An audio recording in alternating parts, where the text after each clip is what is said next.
Ассалаумағалейкум. Баршаңызға кішкене тыныштау жерге келдік.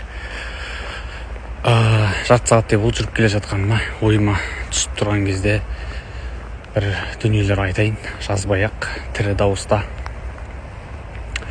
Жалғыз адам не істей алады деген бір теманы қозғап едім алдында. Жалғыз адам көп нәрсе істей алады. Мысалға, әр адам қолынан келгенін жасай алады.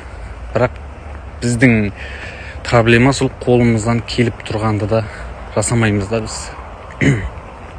Мысалы, көшеде бір қоқыс жатуы мүмкін. Сен оның қасынан жай ғана өтіп кете бересің, алмайсың да қоқысты. Мысалы, ол қоқысты алып тастау сенің қолыңа келеді. Ол да бір кішігірім игі іс. Сенің жұртқа пайда келтіре алатын кішігірім бір түсің мысалға.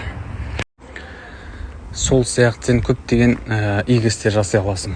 Жалпы достарың арасында, қоғамда болсын. Жалпы әлемге, қоғамға не бере аламын деген сұрақ қой бұл. Сен қаншалықты беріп бастайсың, Алла қаласа ниетіңе сай аласың. Заңдылық солай өмірде.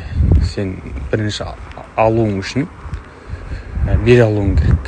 Сен жұртқа не бере аламын деп ойланып, ниет қылып кішкентай нәрседен беріп бастасаң, ары қарай қарым-қабілеттерің ашылып, сен уже кішкентай нәрсе емес, үлкен дүниелер бере бастайсың. Сондай дәрежеге дейін жете бастайсың.